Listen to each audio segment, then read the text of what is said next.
Okay. Do we have a quorum?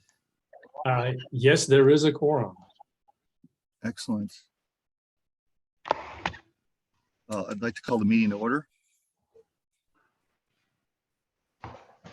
And we have an agenda. Do we have any comments about the agenda or edits?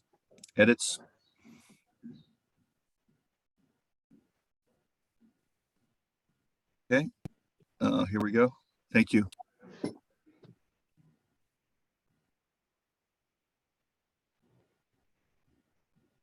Yeah.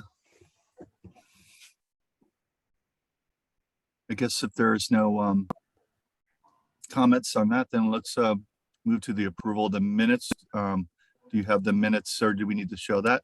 Yeah.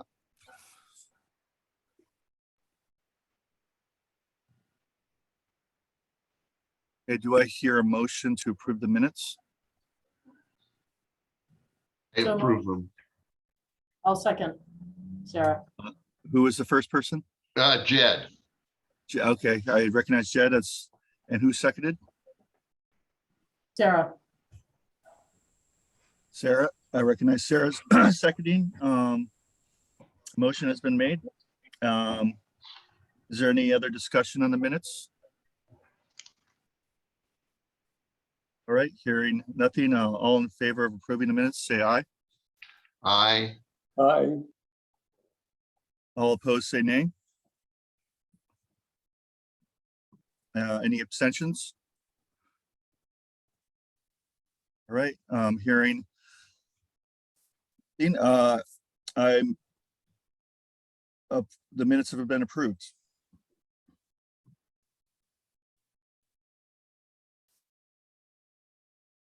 On to the next.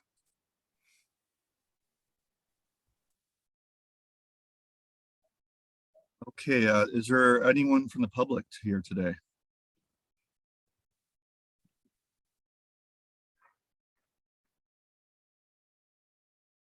Okay. Hearing nothing, I guess we'll move on to the next item on the agenda, status update.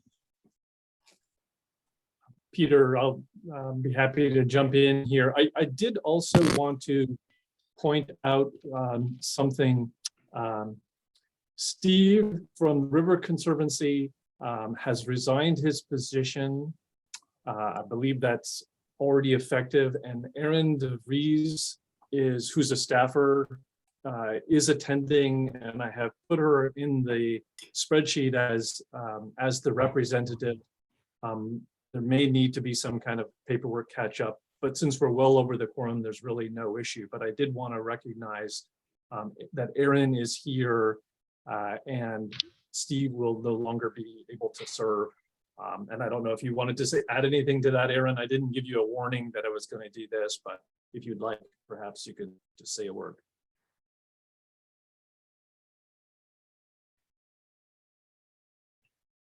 You're muted, or at least I'm not hearing you.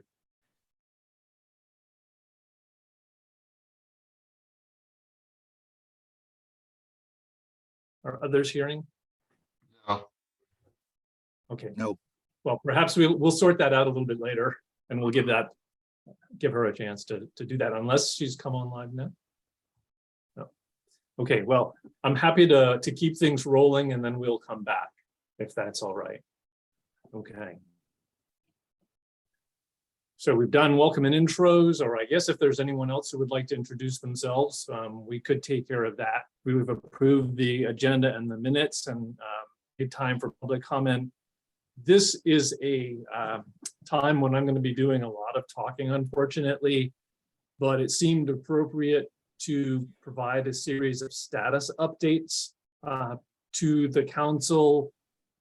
The councils that the Northwest RPC has staffed, I think, got off to quick starts relative to some of the other councils, but then that was with the expectation or the hope that certain guidance documents would be taken care of. And anyway, long story short, we have slowed down a little bit, and we are going to be absorbing some of the information that has now become available. So I'm going to be talking about the formula fund contracts the DEC guidance documents and the request for qualifications. And I'm just going to double check.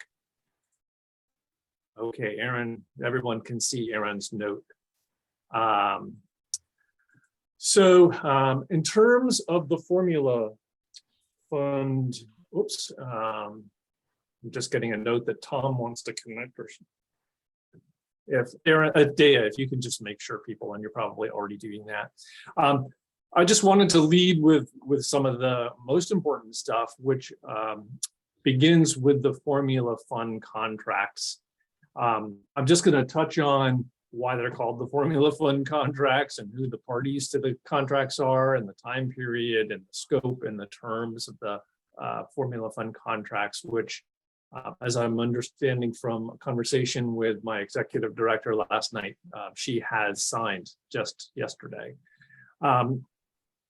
They're called the formula fund contracts because DEC has a formula that is used to divide up the money that is appropriated for water quality work, and it is distributed to the basins. Now, I don't expect anybody to be able to read the numbers on this, but if you are interested, I'd be happy to share this spreadsheet file, but it is a series of tables that were developed by DEC that essentially lay out a process for distributing the funds. So it's the formula, and it is what results in the allocations to the basins. And based on the allocations of funding, we have the allocations of phosphorus removal. There is a paper, like a white paper or a policy document that is written that goes into an explanation. So some people may prefer to look at that paper rather than the spreadsheet. But that's why it's called the formula. In terms of the timing, the rule, the Clean Water Service Provider rule, included this table that is a little bit easier for people to see, which spells out the initial term of the Clean Water Service Provider. So there was a rulemaking process that established which organizations would function as the clean water service providers and for which basins. The Northwest RPC submitted a proposal and was selected for the Missisquoi and the Lamoille. And as part of the rulemaking process, the initial term of the Northwest RPC as the clean water service provider was set as July 1, 2022. So July 1 of this year through June 30 of 2027. So a 5-year term. So the QISPs and the Northwest RPC as the QISP have a 5-year term. However, the contracts, these formula fund contracts, will be written annually, although this first one is going to be for slightly more than 1 year. So it's just been signed and it's through, I believe, December of next year. So it's going to be a year plus some months. That's the term. As a state issued contract, it's got a bunch of boilerplate. So if you have worked with state grants, you've seen these kinds of things before, standard paragraphs, the parties, the subject matter, maximum amount, the maximum amount for the Lamoille, the gross amount, and out of that comes certain things, the program delivery, which is a maximum of 15%. That's what pays for the Regional Planning Commission to do the work in support of the council. There's a certain amount that is in a sense tagged for early stage work and so on. But the gross amount is $643,000. That's specified in the contract. Grant term, as I said, it's slightly more than a year and so on. You can see this. There are also a series of major attachments, and I'll talk about those briefly in just a second. Scope of work, the payment provisions. I think I may have talked with some of you about that. It does get a little bit complicated potentially. Customary state provisions and so on. So I wanted to just talk a little bit about the scope. The scope is in attachment A, leads off with the purpose, and no surprise, purpose established under 10 BSA 925 to fulfill the grantee, that's the Northwest RPC's responsibilities as the clean water service provider, include overseeing identification, prioritization, development, design, and construction of non-regulatory clean water projects for the purpose of achieving pollution reduction values established by the secretary. Then there are a bunch of performance measures. So even though we're being told what we're in business for is phosphorus reduction, there are a series of performance measures. It's basically data that we will share with DEC so that they can be understanding what it is that the QUISP is doing and what the BWQ is doing, and data that we will share have to do with things like the assessments for project identification, the number of projects that have been developed for design and or implementation, and implementation. So it's counting our efforts to identify projects and develop them. It's counting our efforts and everyone's efforts to design, and it's counting efforts to implement. So it's looking at things. The contract also makes reference to a bunch of different governing rules and policies. So we have the State Clean Water Service Delivery Act, what people call Act 76, that governs what we do. There's the rule. There are these targets that I've mentioned, and the fund allocation methodology. So that's determining how much money goes to each. There are guidance documents, which I'll talk about more in a minute. And then there's a document that I imagine we will talk about at some point in the future. It's the funding policy, and DEC has developed this funding policy and updated it. It's a core document in which DE says what types of projects can receive clean water funding from the state of Vermont. So it's a very important document. It was last, I believe, updated in maybe January of 2021. So it's been over a year, and there will need to be updates to reflect new requirements that have to do with Act 76. And I'm told that that document will be ready in some draft form in November. But again, it's a very important document, and we as a QUISP will be looking at it, and the councils may wish to look at it as well. Then there's a section on pollution reduction targets and what it means to make progress towards those targets and so on. This is getting into the weeds a little bit, but I did want people to understand. There's also a little bit more detail in the scope of work, and many of these things we've already started to do. Establish convening and providing the staff for the councils in coordination with the councils overseeing the identification, prioritization of these projects, adopting policies and so on, completing reports. There's a lot of reporting that's going to go along with this work, and communicating and doing outreach to the public. So this is just a quick, hopefully, and not too painful introduction to the formula fund contracts. And maybe I'll just give a pause there to see if there are any questions before I move on to the next thing that I'm going to address, and that is the guidance document. So anybody have any- yeah, Dean, Yeah. So that 643,000 gross amount, is that for both the basins, the Missisquoi and the Lamoille? No, that's the Lamoille amount. And is that, you said, is that just for a year, or is that for the whole 5 years? That's a 1-year amount. 1 year, okay. Well, actually, in this very first year, technically speaking, it's going to be for more like, we're going to have all of October, November, and December. So it's going to be more like 15 months. Okay, thank you. Anyone else? Okay, if not, then I'd be happy to just keep rolling.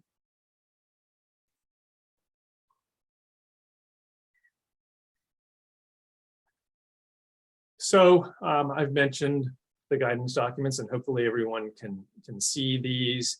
The guidance document I was originally thinking of as a single document, but it's really a series of chapters, and work is being done on those chapters, and they're being prepared and commented on and finalized individually. So although the list is up to 10, I think there's the possibility that there might be some that were not anticipated, perhaps a separate one on data, which was originally going to be included within another.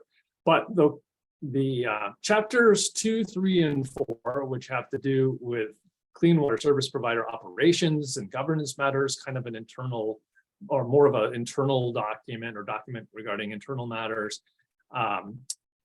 Chapter 3, which has to do with financial management, since we're dealing with rather large sums of money, there's a lot of guidance on that. And then there's chapter 4, which addresses the councils. So those are on the street, and I can try to put this in the chat. This link will take people, maybe, I'm not sure if I'm going to be able to do this easily, but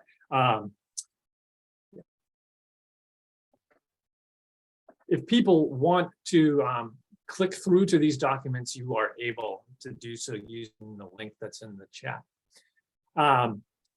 There is a long anticipated chapter number 6 that has just recently come out for review. It was issued, I think, Friday afternoon, and it will address the project and project. It addresses projects and project advancement. So the process or DEC's guidance on how projects work through the QUISP and the BWQ and lead to ultimately the prioritization by the BWQ and the decision to fund the project. So that's long anticipated. It's going to affect our work. That's now out on the street. It is not something that I can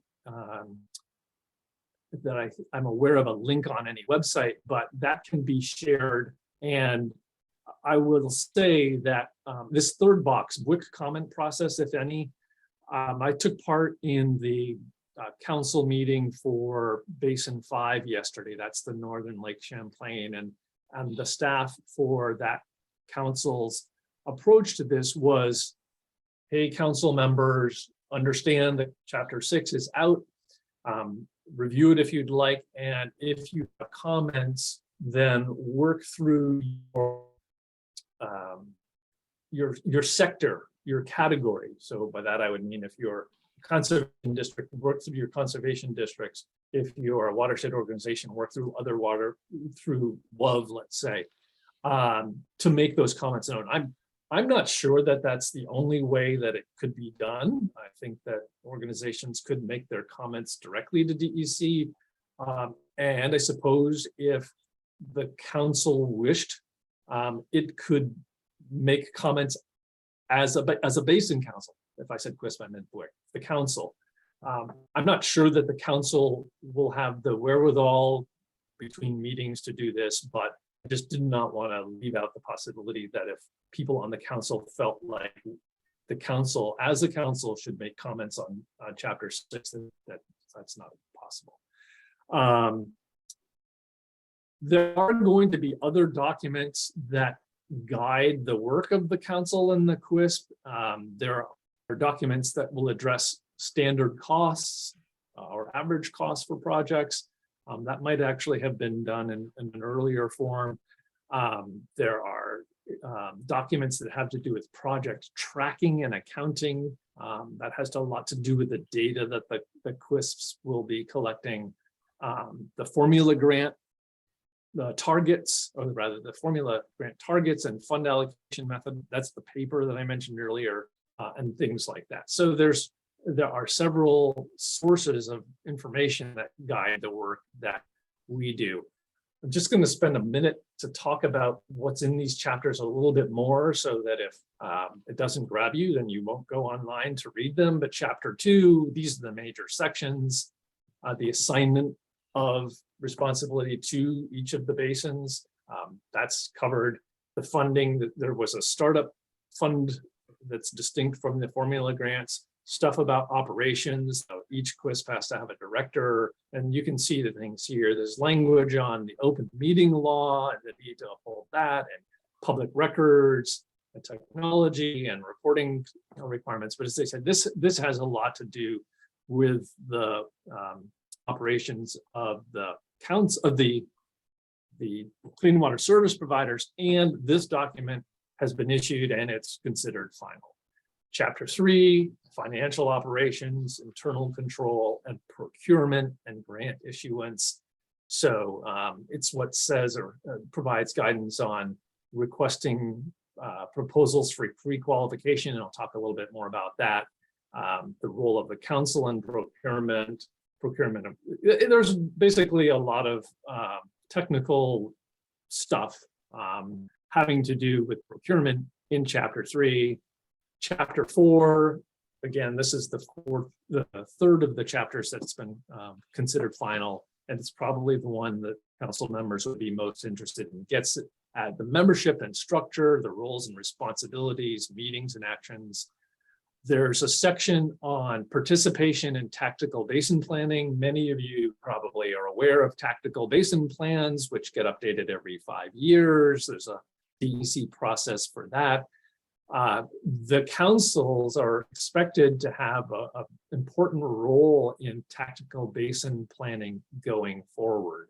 So there is a section of this guidance document that elaborates on what that will be. The thing about the Lamoille Basin is that the tactical basin plan was just adopted. It was fully signed off on, I think, back in early January or mid-January. So it'll be another few years before the council is engaged in the details of the updating or the creation of the next tactical basin plan, but it will in time do that. And there are some things that it will be expected or asked to do in between.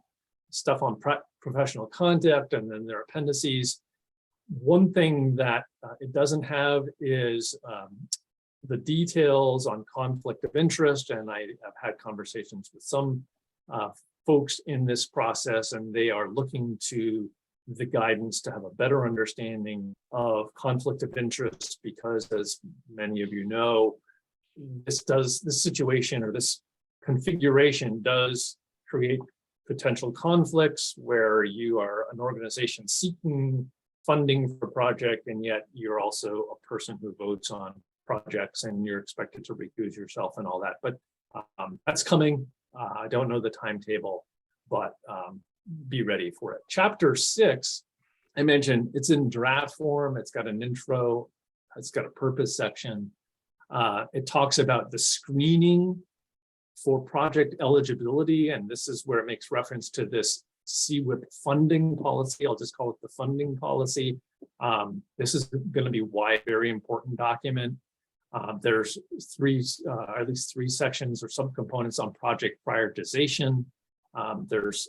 There's language on co-benefits, which the council has started to do, but we have put that on hold a bit until we can fully absorb all this guidance now.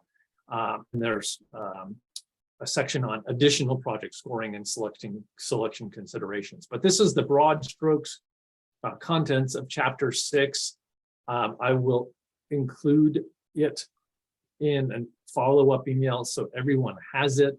And as I said, I think take a look at it, and then perhaps, if you have a reaction to it that's important, get back in touch with me individually, and we can figure out what, if anything, the council will do as a body, and or what should you as a representative within a sector should do. That's all I'm going to say about guidance document for now. And so I'll take a pause and let people ask questions if they have them. So Dean, the easiest way for us to access these chapters, I know you're sending us 6, but what's the easiest way for us to access them if we want to read more?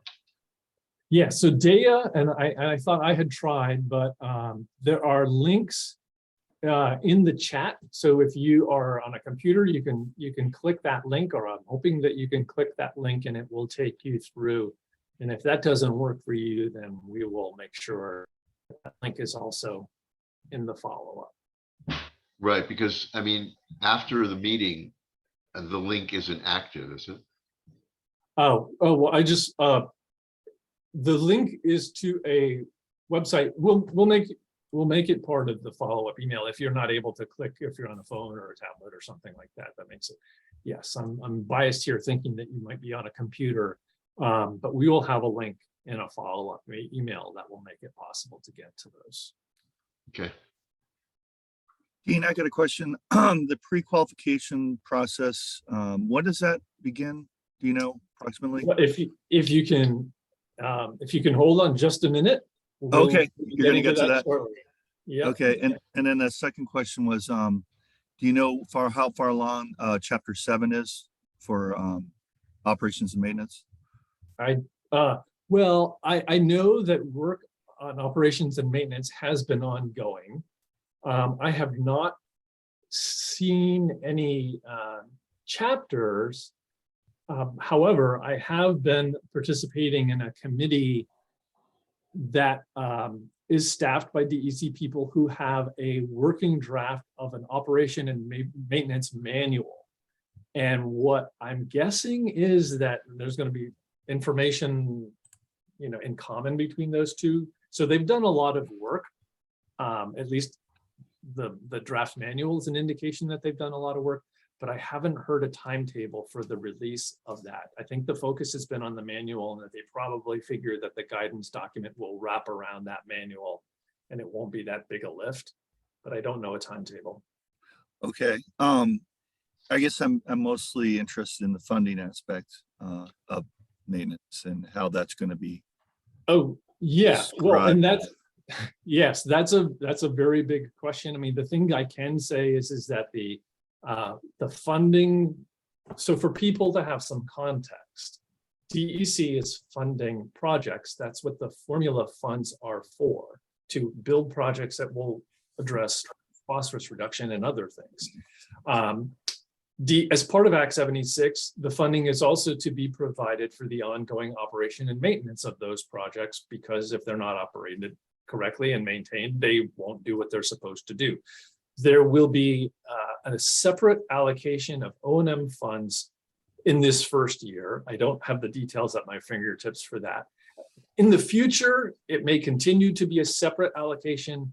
I've also heard that it might be something that's folded in, but in any event, we will, as organizations, need to figure out how that works, and the guidance, and hopefully there will be good information that will inform our decision to know how much money to direct to which projects for operations and maintenance. We don't have that. The data's not available as far as I know. Dean, are the formula fundings, is that part of that $600,000? I mean, is that part of those are the formula funds? So all of that 640 or roughly 650K, that's all what's called the formula funds for Okay. Lamoille Basin. And there will be a separate amount that are the O&M funds. Like I said, don't have that at my fingertip. Right. But going forward, it may very well be that the contract, getting back to the contract here, it may be that in future years, it's no longer the formula fund contract. It'll be called the formula fund and O&M fund contract, and it'll just be one contract rather than two. Right. Okay. Yep. Okay, so just in case anybody hasn't seen it, Erin is still having sound issues with her computer, so she's going to log off and see if she can fix this, but that does not affect or disrupt our quorum. So moving on, if we're ready for that. Qualifications, requests for qualifications and pre-qualifications, which Peter had asked about. Just so people have some context again for this, some relevant rule language is shown on this slide. It says that subgrantees and subcontractors may be pre-qualified through a request for qualification process implemented by the QUIS. So the QUIS gets to pre-qualify subgrantees and subcontractors. And we qualify through, well, no surprise, a request for qualifications process. And the outcome of that, meaning if an organization says we would like to be pre-qualified, please pre-qualify us. If the decision or determination is made that, yes, you're pre-qualified, that is good for 3 years. That organization or municipality, whoever, gets that designation for 3 years. And it must happen that this process is available at least once per year. So if a new organization comes on the scene, it can seek pre-qualification. So babbling on about pre-qualification, like, well, what or why? The benefit of being pre-qualified is pretty significant because it makes sole sourcing possible. This being public funds, these being public funds, there are a lot of constraints and things, checks and balances that are in place to make sure that money is not, to make sure the money is used effectively. And what that normally means is competitive bidding, that the selection process is, there's open competition. So, and many of you, your government public service and what have you are familiar with that, either as somebody who deals with money and you are trying to hire somebody to do something with it, or you're one of those organizations that's going after money, you may be competing with others. So for a lot of things, it will be that this competitive process used to select. However, the QUISP and WIC process is unusual in that we're trying to do projects that are, it's not like the run-of-the-mill work. Organizations or entities are developing relationships with property owners, and you're really the ones who, it's not really possible to substitute. It's not like choosing a plumber. If you don't like plumber A, you can get plumber B. If an organization has developed the relationships, they have some unique abilities in that situation to do it.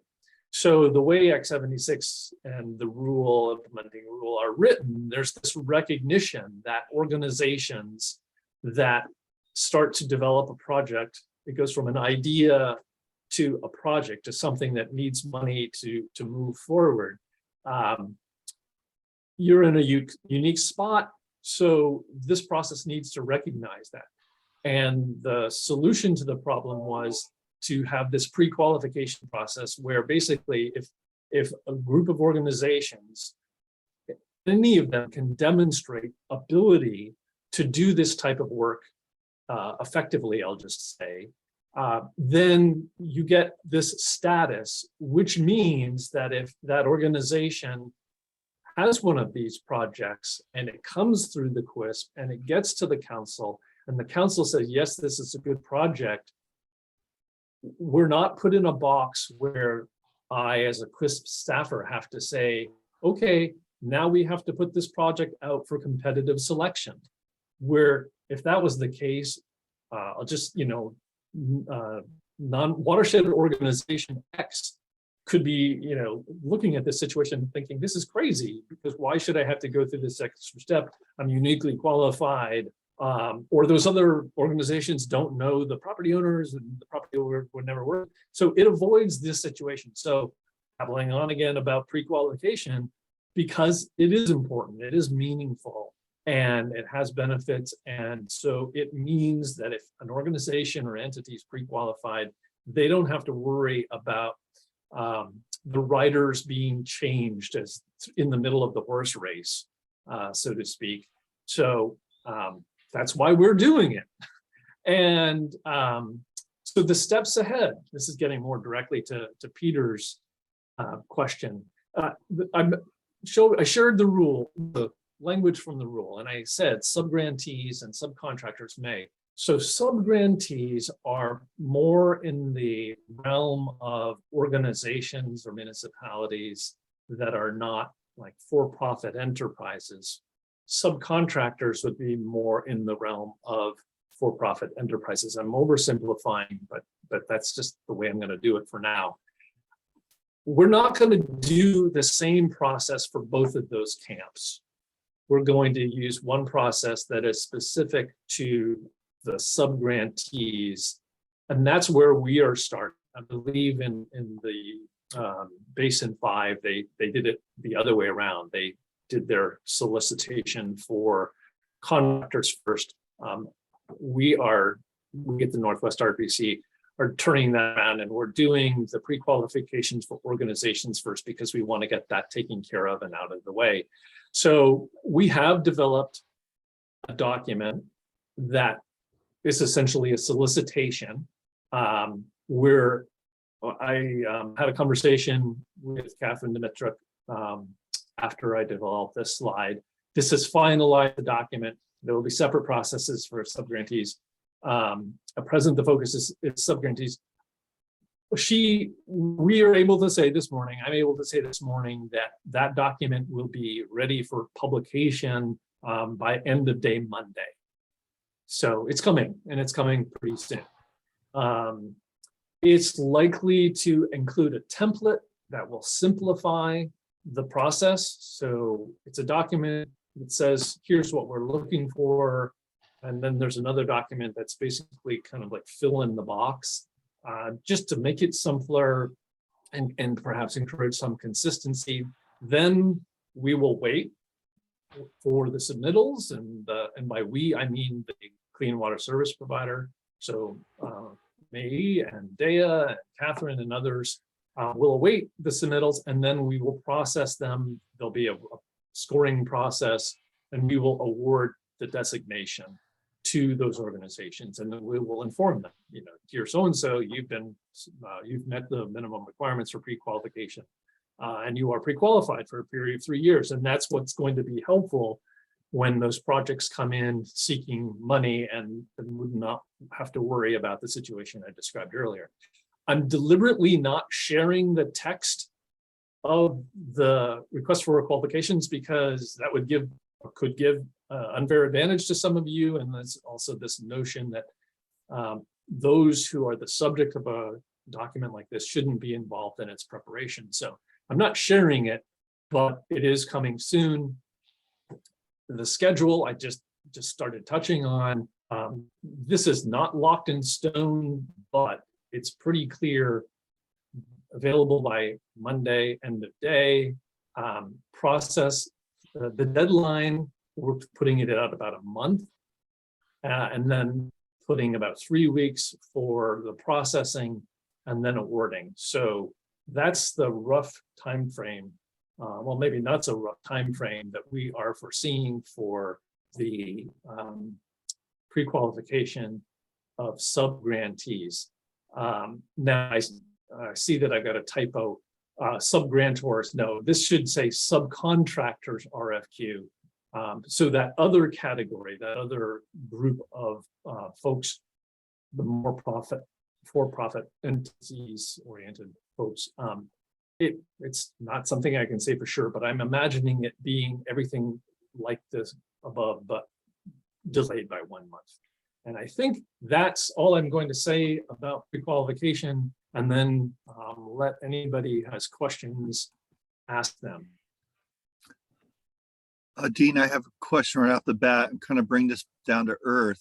So assuming Lamoille County Conservation District is pre-qualified, and then we have projects we want to do, we have to get a contractor to excavate, to engineer. Are those subcontractors, we have to figure out who they are within a month of getting our qualifications? I'm trying to understand what. No, sorry. So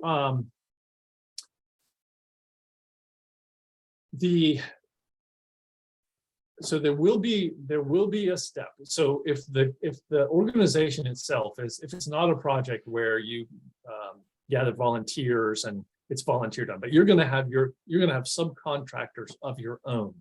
Yeah. Then you will be pre-qualified. We know the project is carried forward by you. But when you want to do that work, you will have to have a competitive process for whoever's going to do the work, the heavy machines, let's just say. And are we following your guidance on it, or are we following our own bylaws as organizations? Your procurement procedures? you Yeah. mean? Yeah. So I'm trying to think about this because I don't want to screw it up. You are following minimum procurement standards. I'm gonna hedge a little bit and say I'm gonna give you the right answer in a follow-up. And the reason I'm soft on this answer is because it's what I'm going to say next. The way that this system was crafted, it allows an organization to be pre-qualified and not have to worry. And it's all about, ensuring consistency, the project stays with those best. It is also meant to speed things up. Somebody might ask, well, why are you doing a pre-qualification for subcontractors? And the reason for that is because if they are a pre-qualified subcontractor, you will be able to choose them directly. So one of the things that get the word out there amongst all of the organizations and folks who have, a small group of contractors that you like to work with, we want those folks to take part in this pre-qualification of subcontractors, because the way that we are setting this up, the way that it is set to be set up, is that you would also be able to choose a pre-qualified subcontractor, and so that would move the project forward expeditiously. So you could go to our list, the QUISP list, and choose one of those, and it would be, in a sense, sole sourceable to that pre-qualified. So in other words, we want to have as many parties pre-qualified as possible because it will expedite the process. The thing I can tell you, just showing my ignorance is that I can say, if you don't choose someone who's pre-qualified, then you will have to go through a competitive process. I will get you the details on what exactly that means later. Oh, okay. So in other words, you can have someone that is not pre-qualified, but you have to go through a competitive process to do so. And then it's probably wise then to reach out to the people you've worked with quite a bit soon and say, look, you might want to do this. Yes, that's what I was saying earlier, trying to say earlier, and that is so that they are, so that they're not, this is going to seem like or may seem like an unusual solicitation, or maybe not worth their while. But if you can help make it real by saying how it's going to help you and potentially help them, that will encourage. And so, yes, we want your help doing that. Hey, Dean, could you give us an illustration of the kinds of questions organizations will be asked that want pre-qualification? Just to kind of frame it a little bit. Sure. Pre-qualification gets at, well, in the case of subgrantees, the organizations, it gets at the type of projects that you've done in the past, are familiar with, and what your administrative capabilities are. The way that we look for pre-qualification for the organizations is really more about your capacity to manage the project than to carry it out by, on your own. So it's I will say familiarity with the type of project and administrative or management capabilities foremost. On the subcontractor side, and subcontractors could include engineers as well as people that operate the machines. For them, it's going to be weighted much more heavily towards the technical expertise. So, how many, who are the key people? What is their experiences? What projects have they worked on to demonstrate that, yes, they have the team that can do this type of work. Yeah, good, Hopefully. thank you. Okay, if there aren't any other questions, I'm gonna just move on to the final lap of my run here and then get ready to hand things off, because I do see that Claire has joined us. Dean, before you move on, just Sure. one real quick question. Hi, Megan. So yeah, you're saying that, yeah, the QuIS will put out a separate RFQ for, say, engineers and contractors.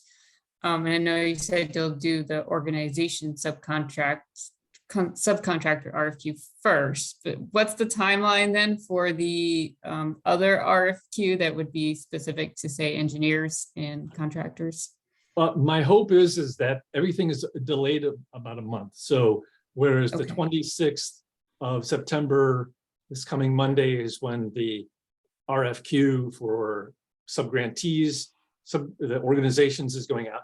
I think I said October 24th. And if it's possible to move it up, then that we would try to do that. But that's ballpark figure. Okay. Okay, so then the other one would happen kind of right after. Yeah, within, knock on wood, within a month. Thank you. Okay, so partner survey, this is something that I wanted to just touch on. I'm going to blast through some slides here. The context for this is those formula targets, which are the kilograms of phosphorus reduction that we are needing to achieve. There's a 1-year value, there's a 5-year value. On the right-hand side of this slide, there's a set of numbers that gets at the average costs of different types of projects. So that's some data that DEC has developed. We can look at the targets and look at the average costs to get some idea of what it might cost if we met the targets doing just one type of work. So with a target of roughly 40 kilograms and these costs on the side, if we were to address that work just doing lake shoreline projects, we could hit the target if we could somehow do 2,200 plus feet of that type of work. Or we could hit the target if we were able to do about 25 acres of riparian buffer and so on. So these are kind of back of the envelope calculations, but they're meant to give people some idea of the need for us to get projects going and moving forward so that we can start to count the P reduction benefits associated with those. Now, people will look at this and go, wait a second, how'd you do that? Are these numbers made up? Where are they coming from? So this is one of the key reasons why Claire is here. I'm not sure if she's joined by Helen or not, but Claire Madden from DEC has been very involved in the development of what is called the interim phosphorus reduction calculator. And we will talk about that in just a second. But the message I'm going to try to convey, and I know that I could conceivably come back and say the numbers are different because there's a little bit of a, maybe a little bit of tail chasing that is going on, trying to figure out the story with some of these numbers. But the message I'd like to communicate is that it's going to take some work. It's not going to be easy, and that we are not committed to doing any particular type of project. I'm just doing this to illustrate that it would take a fairly sizable amount of work to hit the targets. And this is not going to be an easy task to walk in the park, especially if we start thinking in terms of what's required over 5 years. Again, I'm talking about partner survey. We have data about what the targets are and what that means and needing to do a lot of projects. We have things like the Watershed Project database, which lists, it's the Watershed Project database is the online database that you can go to see what DEC understands as like a comprehensive list of projects. It includes projects that have been done But you can search the database by basin, by community. There are ways to search it by, the ones that haven't been done but could move forward. Anyway, we have a list of projects. It's just when you initially look at the list of projects for basin, you might think, wow, there are lots of projects that we could pick and choose from. I would temper any enthusiasm you might have, because some of them might be duplicates or interrelated. Don't be fooled by the large number of projects is the message I guess I would just like to conclude with, because not all of them are really going to go forward, and many project ideas that organizations might have been thinking or considering aren't in the database yet. And a project needs to be in the database if it is going to be eligible for the funding that we're talking about. So what I'm leading up to is just this idea that surveys have been considered that would help us figure out what the project pipeline is going to look like. Some of the project pipeline, or some of the projects in the pipeline, will come from those that are already in the watershed project database. I'm pretty confident of that, but not all of them will, and some of them are going to be new and added. And so we felt, I and the QUISP staff felt like it would be helpful to have a survey, but there are some components of that. It would be as simple as possible. Initially, our aim had been to seek information about the number of projects, just in terms of how many applications would be funded and how much money might be needed, and that there would be perhaps separate surveys for municipalities, just because every survey has an educational component. We can debate offline if people don't agree, but every survey has an educational component. And I think there may be a different educational component for any survey that might be used with municipalities, if we choose to do a survey for municipalities, because there's an argument to be made for getting some of this information more one-on-one with municipalities. But surveys, something that's been in consideration. We haven't pulled the trigger on one, or we haven't decided to move forward, but it could be something like you see here. After a brief introduction, we have a list of project types or categories, and we just ask you to fill out how many of the projects you think you might be seeking funds for within a one-year period or something like that, to do it as simply as possible using a table. And then another question that follows up the first one with just some idea of how much money do you think you might need? So I'm sharing these slides because I wanted people to be aware of it. I've had some conversations with some of you about this. We haven't moved forward. It is not the intention to make this a burden on any of the folks we would like to get the information from, but we think that it could be helpful in figuring out the best way, or how to create the process for processing applications. I think I'm going to just leave it at that, because I'm running a little bit long and Claire is here, and we don't want to, I don't want to keep her too delayed, but I see Kent has raised his hand. And so I'm going to just stop sharing and answer questions if there are any about this possible survey, which, before I turn to Kent, I'll say I don't have a specific time frame for it at present, but I just wanted everybody to know it's something that's being given some serious consideration. And the need that is there is information about what kinds of projects organizations might need funding for, and in what amount, because it could help the QUISP make recommendations to the council. So anyone, Ken? Yeah, I just want to commend you for bringing this up, Dean. This is a really important discussion.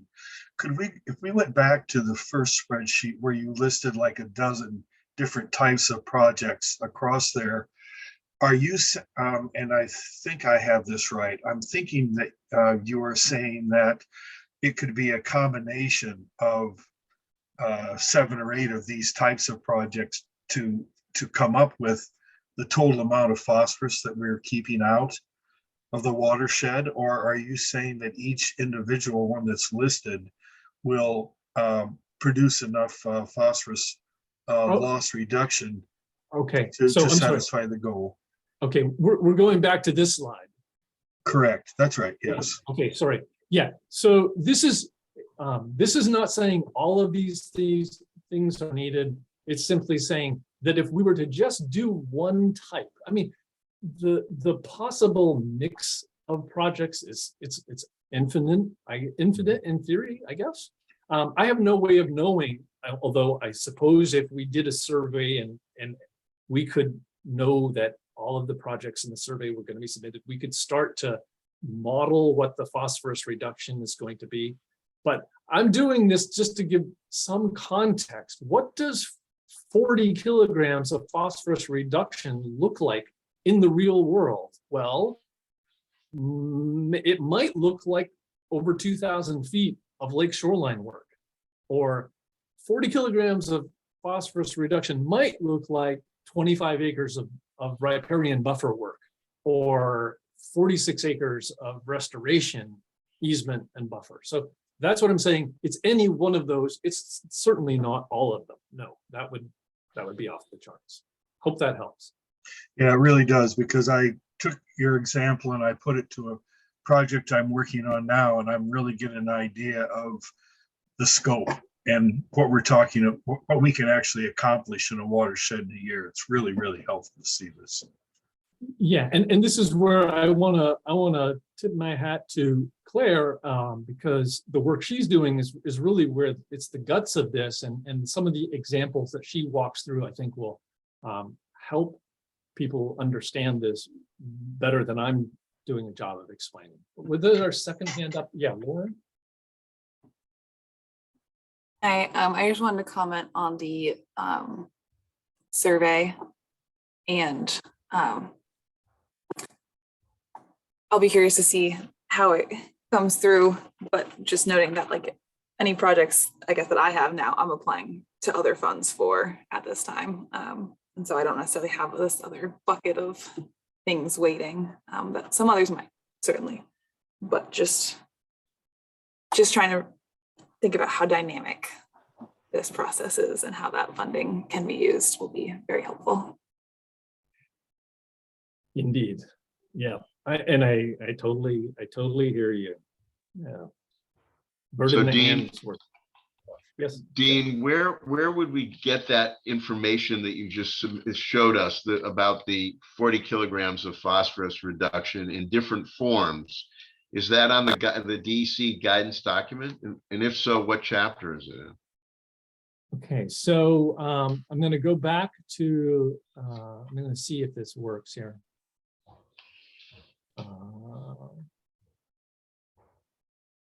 This is going to become rather grainy. I apologize.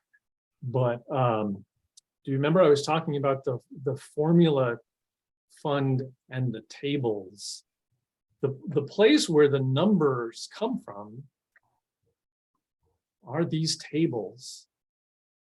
So if you can bear with me,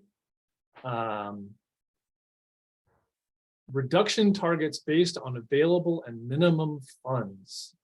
So the reduction targets that are available based on the funds, if we are getting in the Lamoille Basin, $546,000. That's right. Whoops.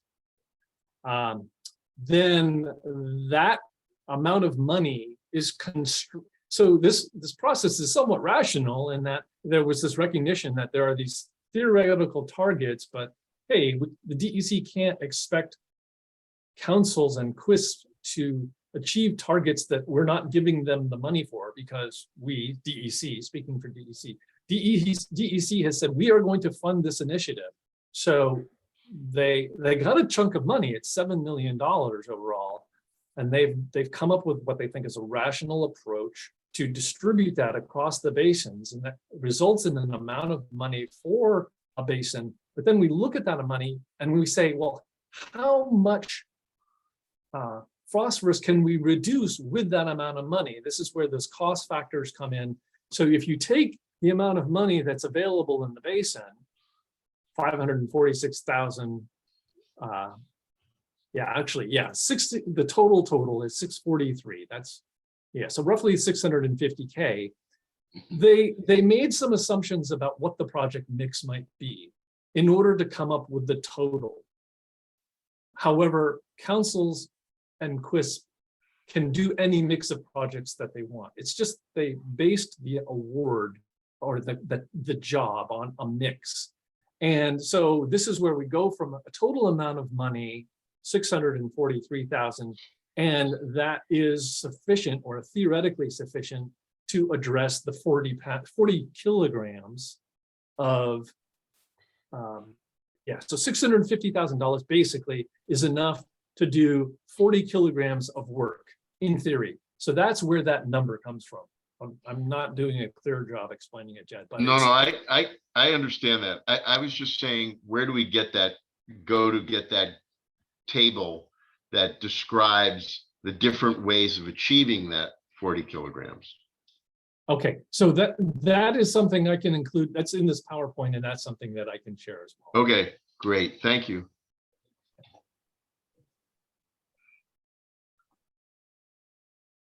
Okay, so any other questions? Because if not, then I would be happy to pass the baton to Claire Madden at DEC.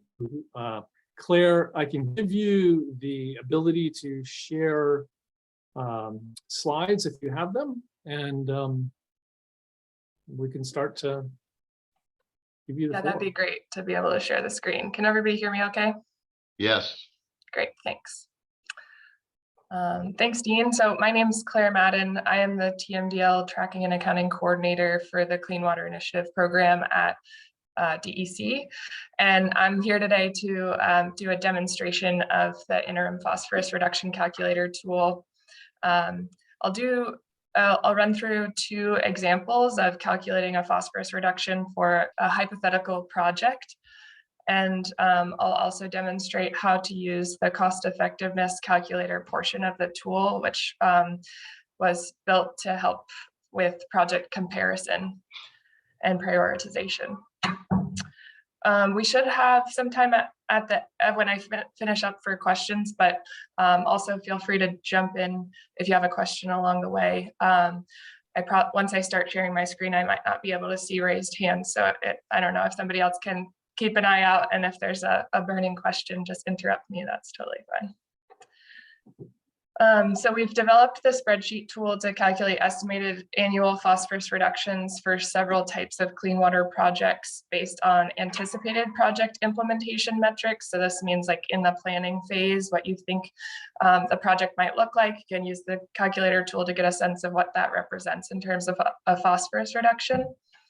And we built the tool to be used by clean water project implementers, folks applying for funding for clean water projects, as well as QUISPs and BWQCs to inform project proposals and prioritization of projects.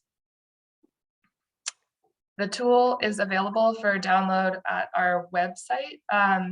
So I will put a link to where you can download that in the chat for everyone's reference.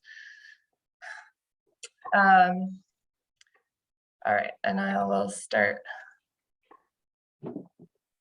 So I'll start sharing my screen, and can everyone see that okay? Yes. Thanks. Okay, so the first tab of the tool, when you open the, you download the Excel file and open it up, there's a directory tab, and this is provides project types and definitions for which we have a calculator, phosphorus calculator available for. So this table is a good place to start. If you have a project in mind, you can refer to this list of projects and definitions, find the most representative one, and then scroll across to the calculator. All of the calculator tools are linked here when you find the project that you're looking to calculate a phosphorus reduction for.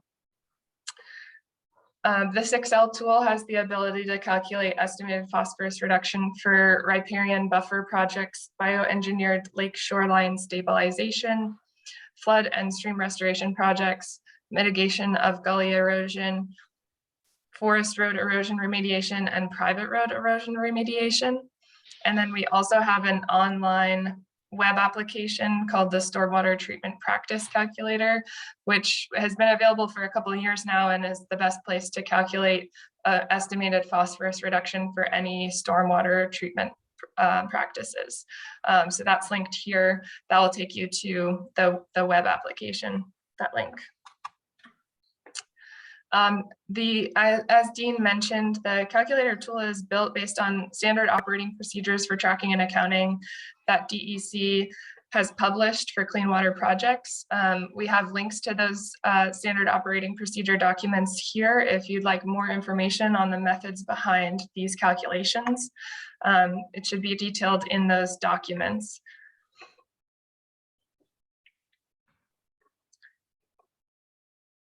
Okay.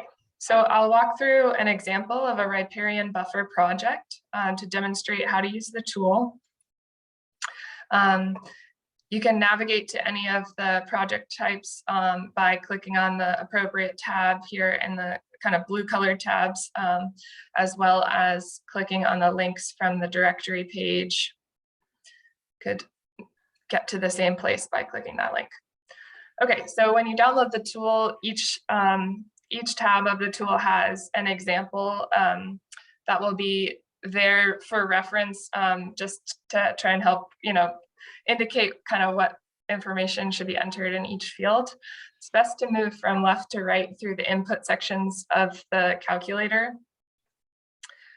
The input requirements are indicated by these green header bars, and then outputs are have the gray header bar. So you don't need to enter anything for those that have the gray header. So you have to enter a project ID in order for the tool to autofill the calculations. If you're doing a calculation for a project that is already in the Watershed Projects database, we suggest using the Watershed Project database ID number. But if you haven't, if you're a little bit more in the investigatory stage or identification stage, and there's no WPD ID number, you can just select any other identifier that helps you keep track. And then the next field is to select the TMDL drainage area that the project is located in. So we received feedback that it'd be helpful to have instructions on how to find this out.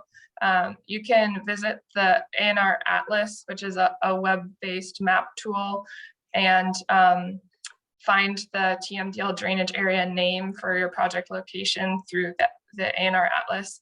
And the next version of the tool that we publish, version 1.1, will have instructions and a link to that resource embedded in the tool, so it's easy to access. Once I finish going through this example, I can just do a quick demo of how to see that in the ANR Atlas, if that would be helpful too. It's I'll do that at the end if somebody could remind me if that would be helpful. I'm happy to show that. All right, next enter the area of the buffer planting. So I'll say maybe we're doing a 2-acre buffer, and then select the land use that's most representative of the buffer area prior to planting. We have just 5 kind of broad categories of land use for our buffer calculations, and that's partly just to try and not overburden the data collection process. These categories are, meant to be broad, and I've provided some land use definitions here for what types of land use might fit into each category. So I'm going to select developed pervious. Perhaps this was a lawn or kind of an unmowed but unforested area. And then the next several inputs are for the drainage area of the buffer. The drainage area is defined as 5 times the buffer area upland and directly adjacent to the buffer planting area. So this allows for an input of up to 3 different land use types in the drainage area of the buffer. So each land use type selected needs to be accompanied by the percent of the drainage area that land use occupies. So most of it maybe is developed pervious, perhaps there's some developed impervious that's draining to the buffer, and maybe the remainder is forest area. And then this input error check is a user error check. It's just important to make sure that the percentages entered for the drainage area land uses add to 100%. If this value is anything other than 100%, you just need to go back and adjust these percentages so that you make sure you're representing the entire drainage area. After those inputs are entered into the tool, the outputs autofill. So this shows the drainage area, again, 5 times the area of the buffer planting. So the drainage area would be 10 acres. The estimated phosphorus reduction resulting from treatment of the overland flow of the drainage area is 0.95 kilograms per year. And the estimated phosphorus reduction resulting from the land use change of the buffer area, changing from the previous land use to a forested land use, is 0.41 kilograms per year. So adding those two values together, the total estimated phosphorus reduction for this project based on the inputs that I entered is 1.36 kilograms per year. I'm going to pause there because I see a couple things in the chat, so I just want to make sure there's no questions before moving on. Let me see what.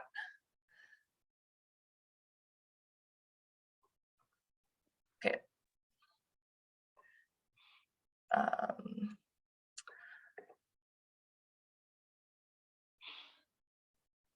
All right.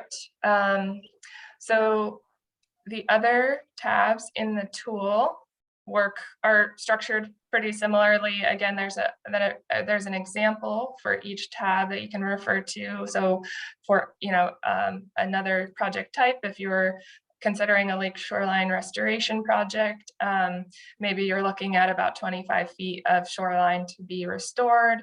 You enter the average bank height. I put in 3 feet. Say there's a shoreline recession rate of 4 inches per year, which is a pretty severe erosion rate for lake shoreland.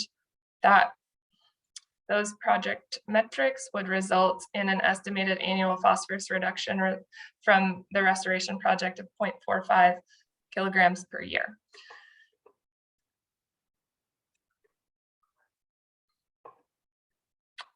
Okay.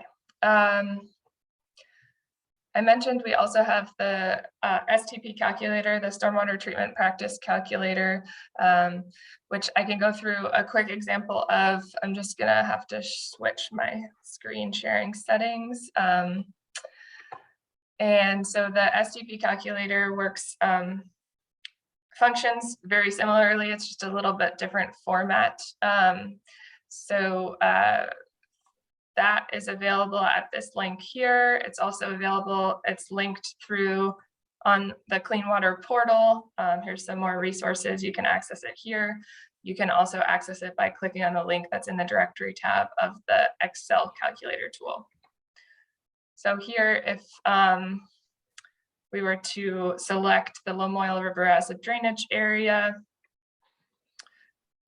perhaps the stormwater treatment practice you're considering is treating a ½ acre of impervious area and 1 acre of pervious area. Then you select the type of practice that you plan to implement. I'll select a rain garden with a storage volume of 1,000 cubic feet. And then based on those metrics, you can click compute. This provides the estimated load of that area of developed impervious and pervious surfaces. The capacity of the practice that you selected. This is the amount of rainfall in inches that the practice can capture. The efficiency is the percent of the load that the practice would reduce. And so the reduction for this practice would be 0.31 kilograms per year. In this tool, you can also enter the WPD ID number that's associated with this project and or another kind of name or identifier. And lastly, you can click to report, and this provides an exportable, downloadable version of the calculation that you've completed. There's several file formats you can choose to export this in. Okay, so that covers kind of the different formats of calculator tools we have available. And now I will switch back. Sorry for all the switching around. Just go quickly through how to use the cost effectiveness portion of the Excel calculator tool. So we've built this cost effectiveness table to help with project prioritization. So you can compare cost effectiveness between different projects that you've calculated phosphorus reduction for. For any of the projects that have been calculated, a phosphorus reduction has been calculated within this Excel sheet, you can use the project identifier entered in the calculator tab to pull in the phosphorus reduction that you've calculated. So I just went through riparian buffer 2 is what I named the project, and it's a forested riparian buffer. And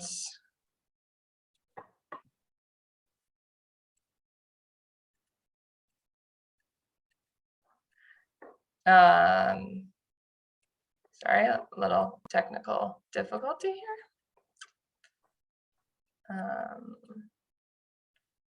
I should mention while I'm doing this that there's a lot of embedded formulas and references in the Excel version of the tool. If you ever accidentally adjust something that shouldn't be adjusted, you can always re-download the version of the tool from the website to kind of have a fresh slate. So once you have entered the project that you've calculated phosphorus reduction for, you can enter the total project cost. This allows for calculating cost effectiveness of the entire project cost, inclusive of design and construction, and also separately the amount of that cost to be covered by a formula grant if they're different. And if that's helpful, you can choose to enter only one field or the other. So maybe the riparian buffer will cost $10,000 and $8,000 will be covered by a formula grant, with the remainder to be made up by, I don't know, match or something. So once you've entered those, the estimated cost effectiveness of this project is populated here in the two output fields in dollars per kilogram per year. And then if you want to compare that to another project that you're considering, I can show how that would work for the rain garden example. So maybe the rain garden would be $7,000, and all of it's going to be funded by a formula grant. Okay, so you have to fill in the estimated phosphorus reduction that you got from the stormwater treatment practice calculator. So we had a reduction of 0.31 kilograms per year. And that project cost effectiveness populates as well.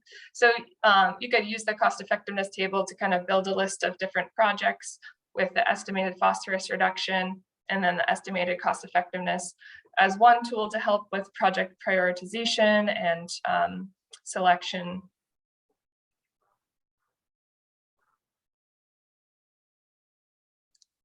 I just have a couple of other quick notes about the tool, and I'd be happy to answer any questions. The tool does not have the ability to calculate the phosphorus reduction per stacked practices, which is more than one practice treating the same area. That calculation of phosphorus reduction is not equal to the sum of the individual practice phosphorus reductions, which Doing that would result in an overestimation of phosphorus reduction. So that's just a bit of a caveat about using the tool. And then also the project types listed in the floodplain and stream restoration tab of this tool are consistent with project types that were used during a model simulation as part of work done by the Functioning Floodplains Initiative. These are estimates of phosphorus reduction potential at a basin-wide scale.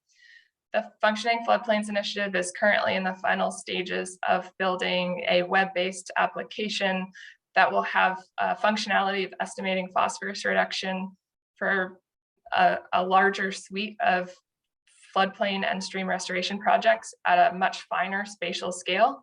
So as soon as that is publicly available, we'll be switching to direct users to use the Functioning Floodplains Initiative web application for calculating phosphorus reduction for any of those project types. And we'll provide an updated version of the tool that has a link directly to that app, and we'll remove this tab from the Excel version of the tool.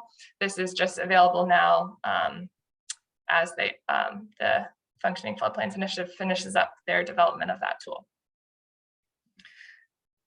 Also, the methods that underlie this tool and all of these calculations are subject to change. So while we don't anticipate anything changing in the immediate near future, you know, it's a good idea to check back to the website and make sure that the tool that you're using is the latest available version, just to make sure that you're using the tool that has the latest additions or adjustments. We're still, you know, open to feedback and input about how this is working and things that could be added to make it more user friendly. All right, I think I'll stop there and make sure there are no questions on the tool, and then I could do a quick demo of how to use the ANR Atlas if that would be helpful.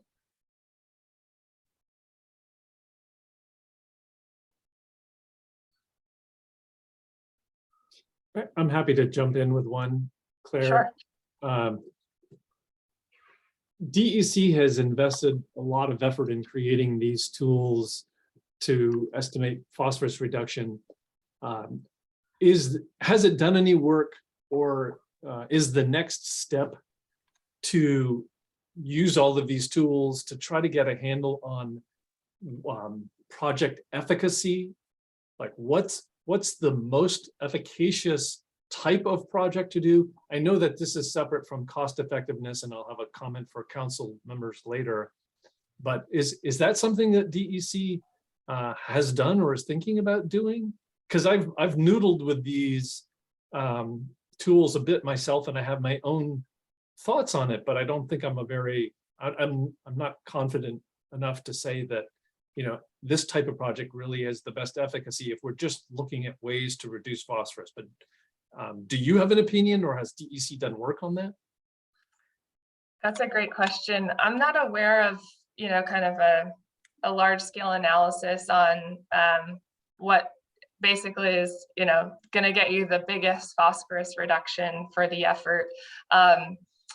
I think that would be interesting to do, and I can check back with, unfortunately, Helen wasn't able to join us today, but maybe between the two of us, we could start thinking about how to provide that information. I would say that it's pretty location specific. Every project, you know, loading rates are location dependent, and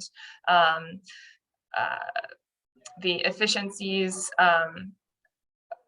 I think that I would be cautious to kind of oversimplify when really I think the goal among everyone is like the more projects we can complete, you know, every little bit helps sort of, and the additive impact of many projects implemented is what we're going for. So, but let me think about that a little bit more and check in with Helen, and we can follow up with kind of, you know, any other thoughts, or if we're able to put together a quick analysis on that.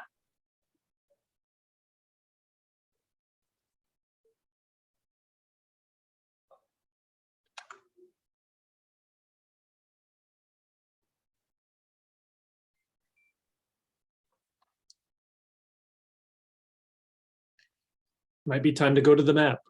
Okay, sounds good.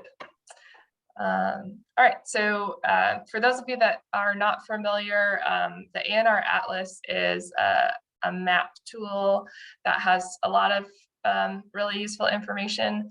And I will provide a link to that in the chat. So in order to find the TMDL drainage area that your project is located within, you can navigate to the Atlas link that I shared. I think it's best to start with this bare map selection. Just minimizes the amount of other information that populates and has to load. And the TMDL drainage areas are, the legend item is lake segment basins. So when you select that turned on, you can see the different drainage areas. And then I would recommend scrolling or searching for the project location that you're interested in. And so let's see.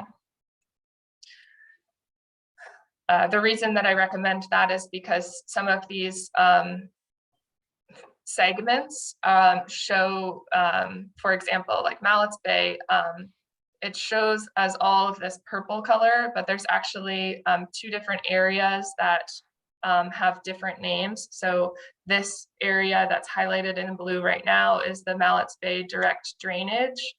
But the rest of this area that's highlighted in blue now is the Lamoille River drainage.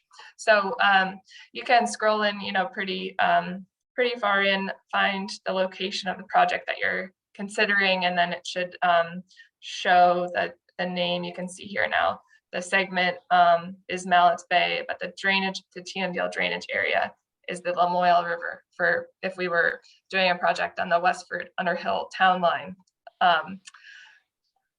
So that's how to use that. And I would encourage folks to also explore the Atlas. It has a lot of other interesting resources and useful information. So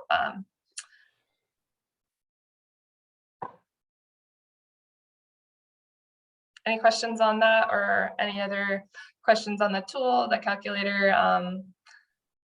Yeah, anything else I can address? Yeah, I just had a question. This is just access question. So once the meeting is over, can I go back to the chat and hit the links? I just didn't know how I would do that. That's why I was asking about getting to this, to information we covered in the meeting. Yeah, I'll jump in there, Jed. Yes, as the person whose account organizes the meeting, one of the things that I get when the meeting is done is all of the chat text. So I can send that chat text. It does go away for you when this meeting ends, but and I'll touch on this in a minute about in connection with something else, but there is a record of all of the chat saved, and I have it on my account, and I can send that. But we talked earlier about simply including these links in the follow-up email. So we'll add the link to the ANR Natural Resource Atlas as well. Okay, thank you.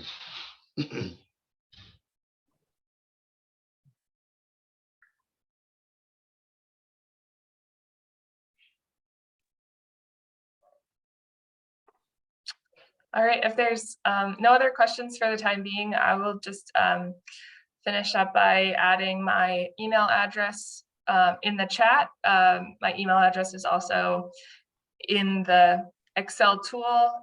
Feel free to reach out if you begin using the tool and have questions or issues. I'm happy to help troubleshoot or a follow-up training. And last item, I guess I would just plug is that I'm working on a recorded training that will be very similar to the walkthrough that I just did, but will be a video link on the same page where you can download the tool. So if you need a refresher a couple months down the road on how to use the tool, there should be a link there with a demonstration for training purposes. And again, feel free to reach out if you have any other questions. Thanks, Claire. Thank you. All right, should we move on to the next item on the agenda then? BWQC organizational comments. I forgot how it was titled. I don't have it in front of me. Close enough.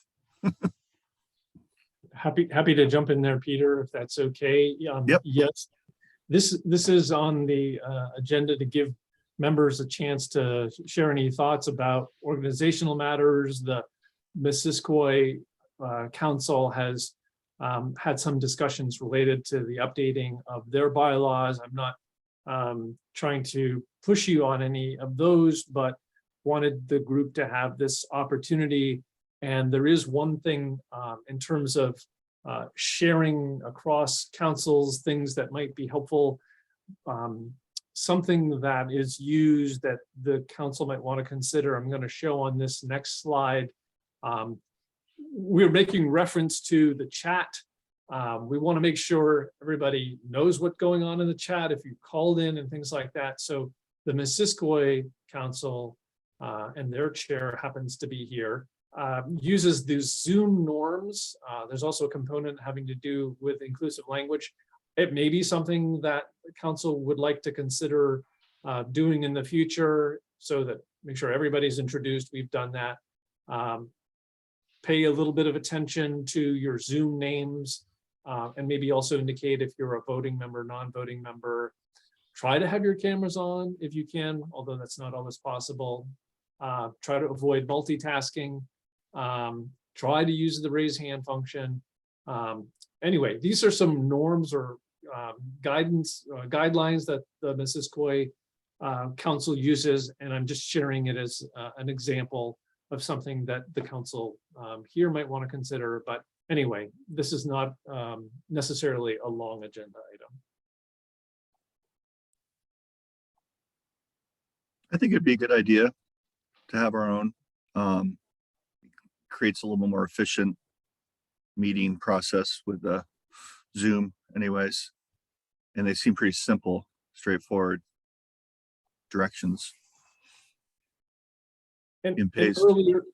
earlier I had mentioned that we are still waiting for the guidance on conflicts of interest, and that may well precipitate revisiting the bylaws because of what we find there. But as mentioned, this doesn't have to be a long item. We've been going at this for over an hour and a half, so I'm happy to keep going ahead if there's no further discussion.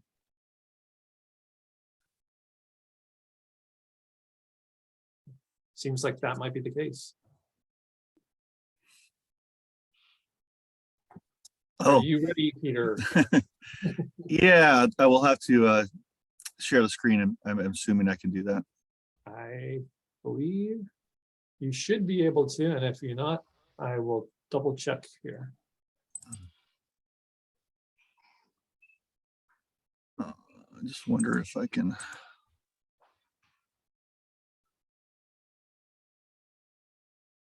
Okay, does everyone see the presentation? Yes. Yep. Great. So yeah, I was asked to do a presentation on one of our projects this last year that I thought was fairly successful from many levels. So this particular project, yes, in Hyde Park, it's a bioretention feature, subsurface chambers. I'm going to go over this this slide because I'm changing it. We're changing our mission statement. I put all this together this morning, so this is kind of my first shot, and I'm going to be presenting this to legislators later on this month as well. So I'm going to skip right over that. So yeah, Hyde Park and Lamoille County have worked for a number of years to improve stormwater issues through the use of mostly green stormwater infrastructure features. This is just one image of a project that took place and kind of the before after look of it, of a major gulch erosion feature between two roads in Hyde Park. Hyde Park is kind of the town of Hyde Park itself. I mean, the Hyde Park is a large area, but the town, the central town, or village, I should say, is right on a hill that is pretty gravelly and sandy, and it basically is prone to a lot of erosion and stormwater events. But Hyde Park is kind of one of these very motivated municipalities to do work in stormwater. And so they've worked with both the Lamoille County Conservation District, as well as the Planning Commission and other partners to make these things happen. And one of the things they're calling it is a net zero approach, especially around the village. So, oops, sorry. So yeah, net zero is essentially defined as using no more water than that which falls within a geographic footprint, and green infrastructure, which is a broad term, but when applied to stormwater, it represents a way to get closer to net zero landscape goals. So rain gardens, conservation landscapes, tree plantings of appropriate species can be paired with designing for the water that's present in your site, sort of a general definition. So this project came out of what was identified during Hyde Park stormwater management planning and improvements along Main Street in the village of Hyde Park. And so this was through a Lake Champlain Basin program funding grant called Net Zero, and then VTrans municipal mitigation grant called the Sinkhole Project. So thank you for sending this image, Dean. So it kind of gives people an idea of where Hyde Park is. So that red line there, at least where it's curvy, that's the Lamoille River. So as you can see, the village, it's kind of on this hillside, and in this area here is the main drainage area into Lamoille. 10 Bends, they call it, this section here. And it gets really flooded all the time. There's a lot of stormwater issues that are occurring, and, you know, in result of water that's being drained off of the hill where Hyde Park Village is. And so they're very motivated to correct those things. As you can see, this is one of their sort of overview of plans that might happen in the village of Hyde Park. You know, storm chambers here and there, small dry wells. You know, they're redoing their roads, so their crowned and drainage is better for them. And then as you go over towards the left side of this image, they call it the cul-de-sac bioretention. That is the feature that was installed through a grant with DEC here. Let me just click to it. So yeah, so it's like a cul-de-sac. It's like a loop at the end of the street. It's kind of goes right to the hillside that goes down to 10 Bends, where a lot of water flows. And so the proposed project would have a stormwater detention chambers under the ground, and over that would be a rain garden, essentially. So a bioretention feature.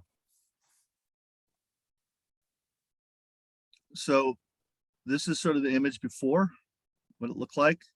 You can see that, you know, there's definite issues with stormwater. This is after a rain event, not a big one either. And during the process, so these are Tetra Tech storm chambers, stormwater chambers that are very popular now within municipalities, especially within Lamoille County, to be used to capture sediment and phosphorus, or the phosphorus that's within the sediment, essentially, and then stores it there. And then every other year or so, a Vector would come in and suck it out. And that would be the main maintenance aspect of that. And then this is what it looked like after, at least the first part. On the left is, you know, before plantings went in. And so, you know, one of the things I really stress with these projects is sort of a community buy-in. And so the neighbors I had, even though this is all the right of way and within the town's purview, we got all the neighbors, as many as I could, to come out and help put perennials in and mulch and some stone, compost, etc. And they were very helpful. We had at least 10 people at any given time. It took about 3 different plantings to make this all work. There's over, well, it's quite a bit. There's at least 15 different varieties of perennials in here. And it was just really, I thought, because of the community involvement, really successful in a sense, especially when it comes to future maintenance. Not that they need to do anything, but they've been allowed, or as long as they tell the town ahead of time, like at the end, where it kind of gets narrow at the end, they want to put in a large birdhouse. As long as it's approved by the town. And any other plants they may want to put in there, they would be allowed to, as long as, again, it would go through the process of approval. So just having them involved, I think, will make this project, continue to make it successful.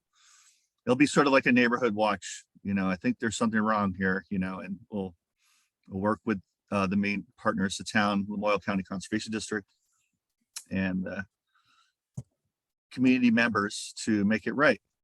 I threw this in at the end just because we went over it. And this is something that Watershed Consulting, our engineers who did the design for this, put together for me. I could have done it myself, but it was just during the process when we're trying to get the grant. I just now noticed, though, there's a mistake. The drainage area is incorrect. Should be the upper Lamoille, but I don't know how much that's going to affect the actual amount of estimated phosphorus reduction, but it could, so I'm gonna have to go back over those numbers. But this just gives you a little, at least an example of what she was talking about earlier. And right there, I guess, according to the work we did, that's about almost a kilogram a year, 8.84 or 83, I'm sorry, with a 98% efficiency. That looks pretty good. Of course, it's just estimated, so I don't know in the future, whether monitoring is something that can happen. But anyways, it's a question for everyone. Anyways, that's that. So I kind of threw this together this morning. I'm going to be expanding it. As a side note, the districts, all the conservation districts in Vermont have been working together with the help of their mother agency, umbrella agency, the Vermont Association of Conservation Districts, to find more core funding from the state. And so Vermont Association of Conservation Districts have been lobbying for the benefit of the districts to gain more money for core funding. And so we've been asked by our advisory group, Action Circles, to do legislative events before the funding cycle begins. And so this year I plan to make this particular project a legislative event sometime in October, where I'll have representatives of the Lamoille area come and meet the town officials and meet myself and meet the community members. And we'll do a presentation there.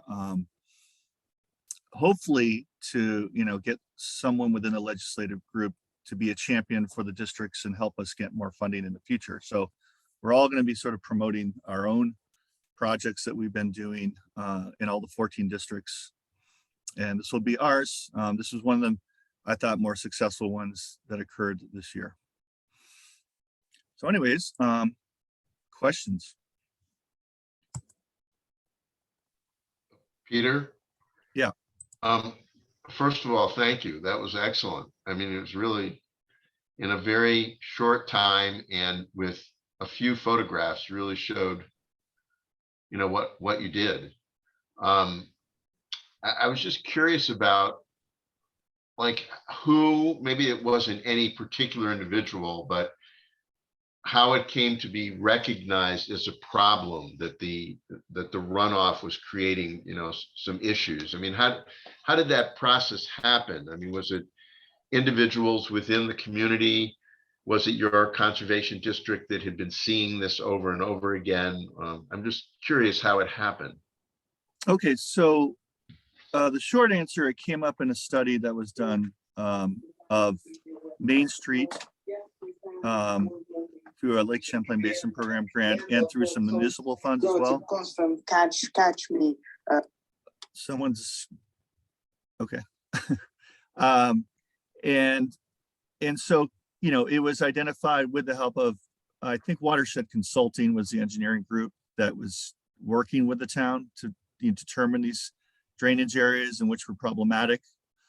And then once they did that, they reached out to us and asked us to be sort of the administrative arm of getting funding for this particular project.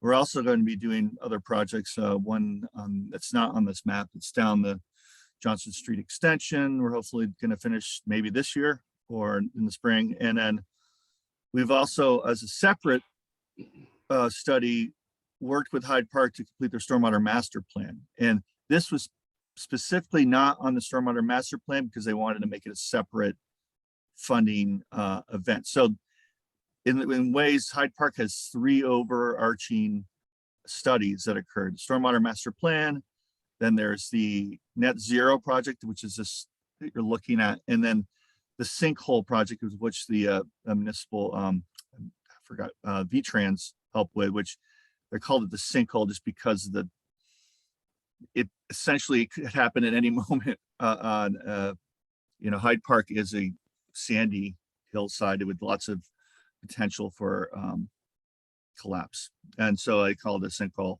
I think that's why. I may be completely wrong, but I think that's sort of why they called it that. So I don't know, that's kind of a complicated answer, but we basically came in after they did all the engineering and discovered where sites were, and they considered the Moyle County Conservation District a good partner to get funds for these projects. Was it, Peter, I mean, was it the select board that had this study done by the engineers? How did that happen? You know? Yeah, so select board in the town. So Ron Rajensky is the town administrator. He's pretty motivated to get these done, and it would have to have been the town and the village to agree on some of these, because it is one of those places that there is a town and village, and so usually it has to go through both the select board and the village. Yeah, well, thank you. It was very, really kind of inspirational, I think. Thanks. Thank you. I think Lauren was up next.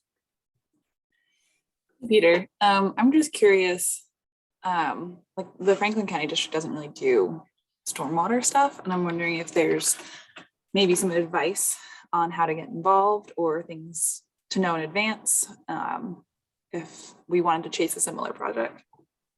So the easy, quick answer is that getting a stormwater master plan done for a town would be, because then you automatic with that study, you get at least 3 projects that are ranked high and they're ready to go and get put in the database. And then you have another, at least, you know, the top 10 that you can work from there. So that it's kind of a good template. And then of course, Hyde Park was kind of motivated. So they had their own other projects as well, like the net zero and sinkhole project. So it was an easy town to work with, you know, but I think the towns need to decide that that's what they want to do. And you can do individual projects based off of something that you found, and that works as well. But I think having a study is really helps move the process along. Okay. Can I just follow up real quick? Sorry. Yeah, sure. Sorry. Did you do the permitting or did your engineer do the permitting? Let's see, for this project, I did the permitting. So I went through the process as we were getting the grant. So like, it's a block grant. So I reached out to all the potential people. There wasn't much to do permitting wise because where it was located, it's not within, you know, wetland area, or it's not within, you know, it was basically a town permit. They didn't, and it was the acreage wouldn't put it over, make it sort of a DC permitting process, sort of a self-permitted thing in that sense. I mean, I did go through the process of asking, but it was really simple to get this permitted.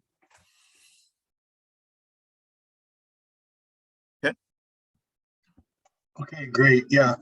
Just quickly, Lauren, if you want to look at those stormwater management plans in Franklin County, Northwest Regional Planning has done several, and I've got 9 at my office, so we can sure get together on that. Give you easy resources. My question to Peter was, I was kind of looking to see the cost effectiveness on the program and probably didn't get, I mean, I'm just seeing this information myself, but I was thinking if you're going to go to the legislature with it, that's what I always get hammered with when I talk to those folks. And I was just gonna, give a heads up. I mean, this looks like something that's gonna rate really high on the types of projects that we're doing. And to me, it's gonna be really interesting to see how this shakes out and how it actually favors one type of project over another and really directs the type of projects that will be able to support. That's a good point, Kent, too. I'm not, this project wasn't cheap.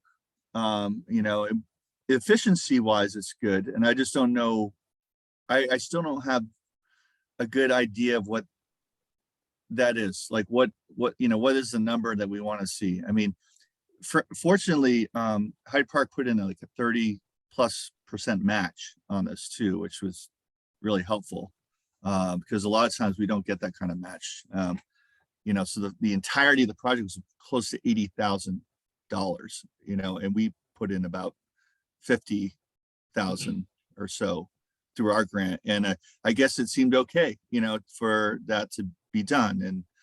But I'd like to know more about, cost efficiency in regards to these projects, because I tell you, every time we get one, we put in an estimate and then inflation hits and these chambers go up by about $20,000, for a project suddenly overnight.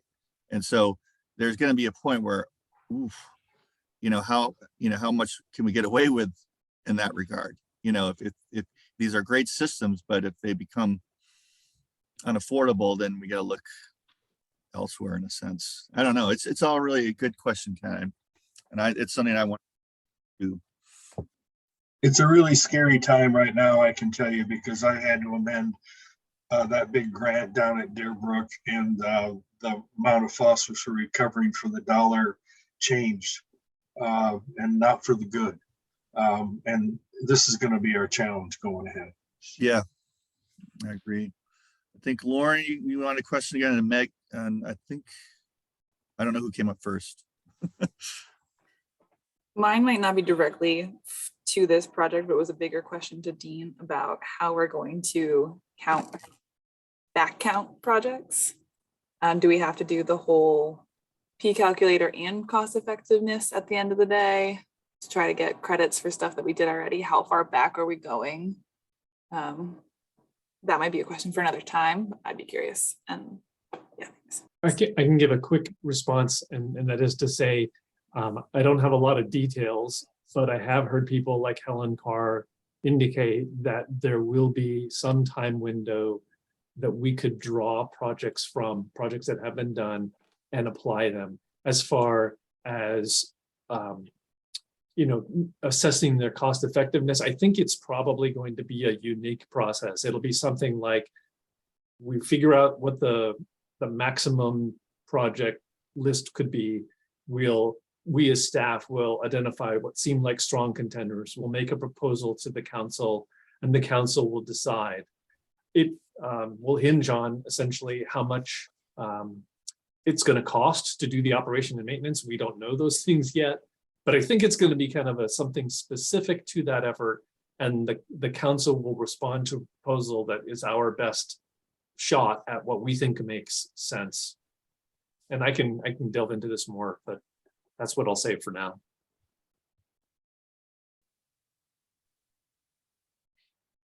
Megan? Yeah, I just kind of had a follow-up question as you were talking about cost effectiveness and inflation and, just like, the rise in construction costs that we've seen.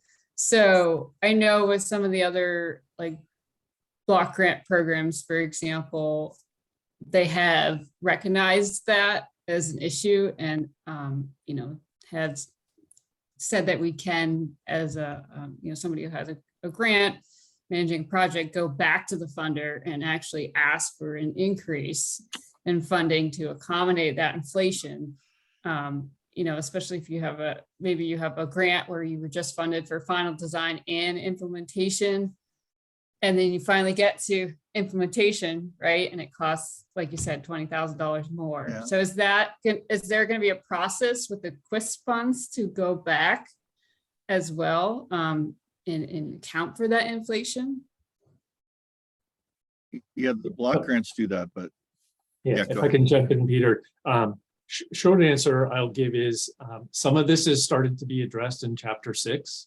Okay. One of the things that is in chapter 6 is how the QUIS will be responsible for updating the cost effectiveness of a project.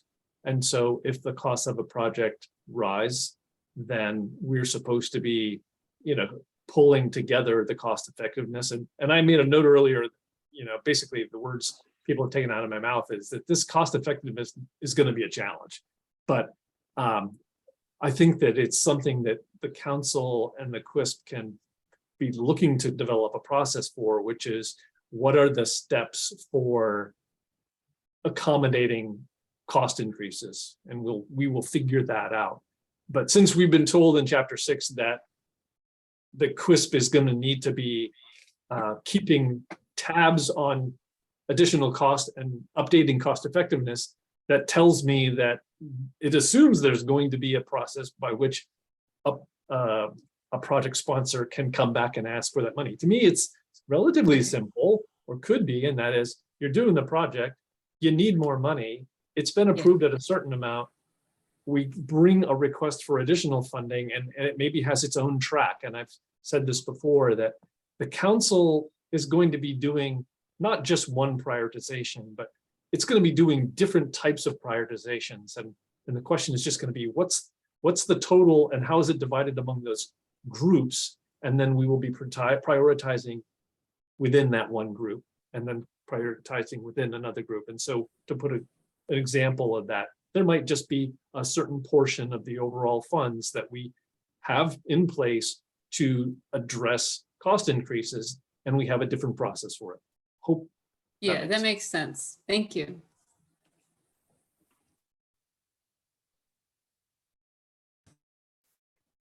Are we ready, Peter, to start? yeah, I was just I wanted to stop the share here.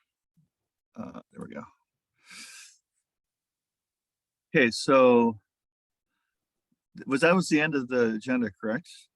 Well, I did need to cover the something that I had not been as explicit about, that I should have, that has to do with the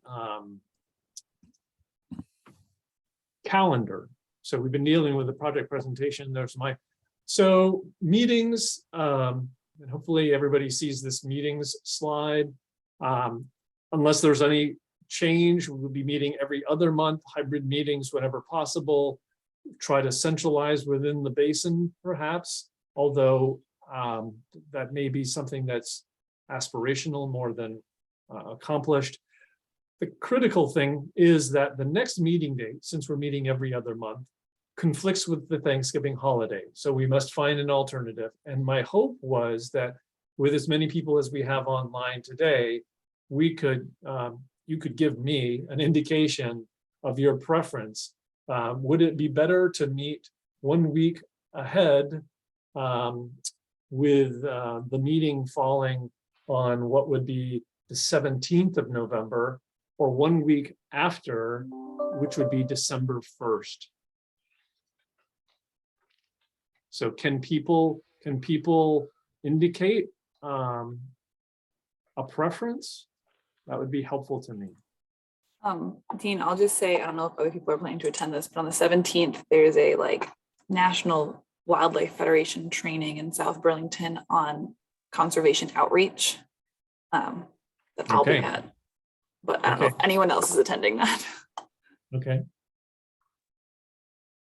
So Dean, we're looking at December 1st? Is that what I heard? I'm sorry. Well, yeah, I wasn't aware of the 17th, and if I had been, I might have been, my gut was telling me December 1st rather than the 17th, but I just wanted to give you both options. But if I was to say, I propose that the council's meeting be delayed by 1 week and that it be held on December 1st. Does anybody have a problem? I see Sarah says either works. So I'd like to get the consent. So I see Kent's thumbs up. I'm seeing I'm generally. fine good. with that. Okay. I prefer Okay. December 1st for sure. Okay, so then that's when we will meet. And so I will send out an update and the next meeting will be on the 1st. I've kept you over the 2 hours. So I just wanted to say thank you to all of you. And if we're done, look for an email that has links to the approved chapters, a copy of chapter 6, copy of the presentation, links to the ANR Atlas and the contents of the chat. Thanks, Are we- Dean. Okay, Yeah. well, thank you all. All right, Thank you. thank you. Take care. All right. Bye-bye. Bye-bye.